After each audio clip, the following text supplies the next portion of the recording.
Vous avez peut-être remarqué que l'on passe notre vie à jouer. On passe des heures à souvent faire la même chose et parfois on frôle même l'addiction. You can't get hooked on it. Are you? Yeah.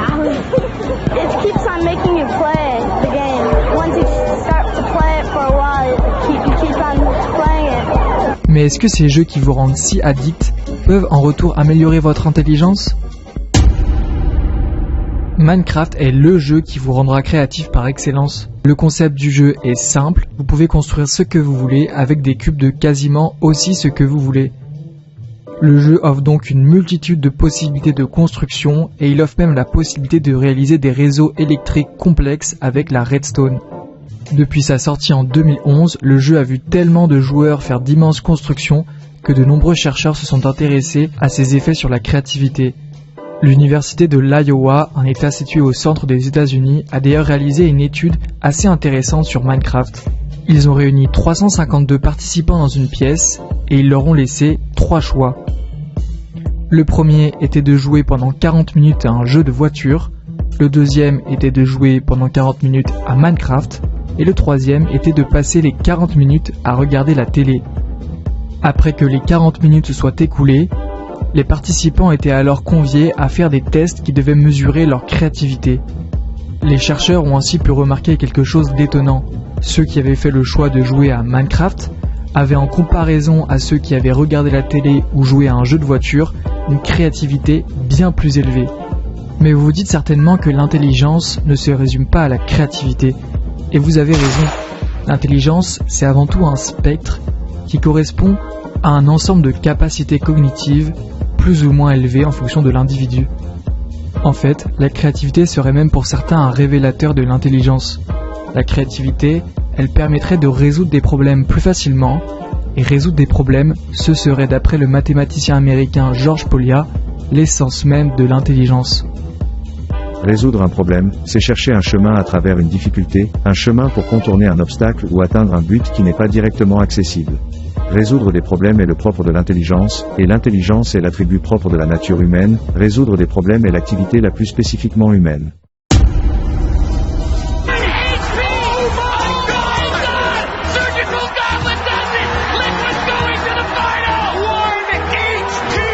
Clash Royale, c'est plus de 345 millions de téléchargements et plus de 27 millions de joueurs actifs.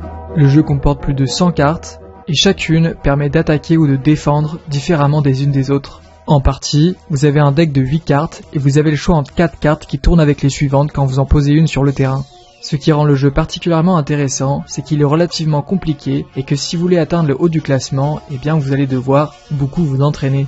Clash Royale est un jeu qui demande un haut niveau de concentration et une très bonne maîtrise de ses cartes et de celles de l'adversaire. Les matchs disputés par les plus forts du jeu se jouent sur des détails, et s'ils se jouent sur des détails, c'est justement parce que le jeu est complexe, et que pour le maîtriser, il faut absolument tout connaître. Et même s'il n'y a pas vraiment eu d'études qui prouveraient que Clash Royale vous rend intelligent, de nombreux experts s'accordent pourtant à dire que c'est le cas. En fait, Clash Royale c'est un petit peu comme les échecs, sauf qu'ici, au lieu de défendre simplement la tour du roi, vous devez défendre 3 tours. Pour défendre ces tours, vous pouvez utiliser toutes les cartes qui composent votre deck. Et comme l'adversaire peut tout autant attaquer et défendre que vous, le jeu devient très rapidement compliqué et celui qui l'emporte est généralement celui qui a le plus de connaissances. Vous avez donc, comme aux échecs, une vraie stratégie de défense de vos pièces et de maximisation de l'attaque. Clash Royale est donc un excellent moyen d'améliorer vos capacités à résoudre des problèmes rapidement et ainsi, pourquoi pas, un facteur d'amélioration de votre intelligence.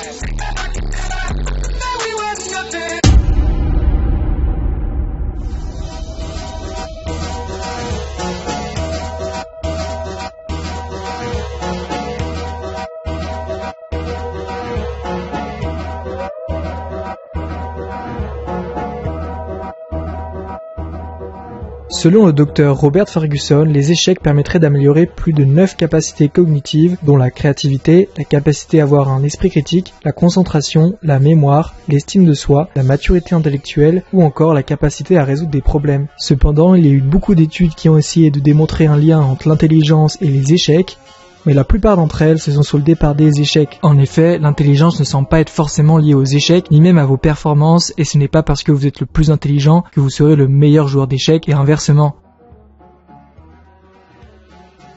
sounds yesterday was a terrible day for you, and today you start out with a masterpiece. How would you summarize it?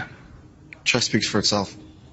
Mais les échecs, c'est quand même un excellent moyen d'entraîner son cerveau, et pourquoi pas de devenir quand même un petit peu plus intelligent. En fait, si beaucoup d'études n'ont pas réussi à établir un lien entre intelligence et le fait d'avoir été entraîné à jouer aux échecs, c'est que l'intelligence n'était pas mesurée de la bonne façon. Mais rassurez-vous, les indicateurs ont quand même bien réussi à montrer que jouer et s'entraîner aux échecs pouvait améliorer significativement ce que vous avez dans le crâne. En 2013, des chercheurs ont fait une étude pour essayer de voir si s'entraîner à jouer aux échecs pouvait améliorer les compétences en mathématiques. L'étude, faite par la fondation Kasparov, un ancien numéro 1 monde du jeu, a été réalisée dans une école primaire italienne. Elle a impliqué 568 enfants qui étaient répartis en 4 groupes. Un groupe expérimental, un groupe témoin et 2 autres groupes qui servaient à enlever les biais. Le groupe expérimental a reçu une formation en échecs, en plus des cours ordinaires que l'on reçoit en primaire. Le groupe témoin n'a reçu quant à lui que des cours ordinaires et le résultat a été sans appel. Le groupe expérimental qui a reçu une formation en échecs a enregistré une augmentation statistiquement significative des scores aux épreuves de mathématiques, des épreuves qui nécessitaient des compétences de résolution de problèmes sur des tâches complexes. Cet effet était encore plus marqué chez les élèves ayant reçu plus d'heures d'instruction aux échecs. Bref,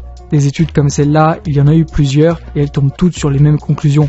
Les échecs permettent d'améliorer des compétences cognitives avec certitude et ce n'est pas anodin. This is Elon Musk. Les échecs, c'est un jeu qui est compliqué. Déjà, il y aurait 10 puissance 120 parties différentes possibles, ce qui est un chiffre colossal et tous les zéros ne peuvent pas rentrer sur l'écran. Sur un plateau de 64 cases avec 32 pièces de 6 types différents, il y a beaucoup de possibilités et cela crée des positions parfois très complexes. Pour jouer aux échecs à un très haut niveau, il faut donc prêter attention à ces positions, comprendre leur subtilité et induire des modèles parmi les pièces. Cela sollicite l'intelligence fluide et la capacité de concentration. Alors bien sûr, jouer aux échecs, ça ne consiste pas seulement à observer, il faut aussi agir.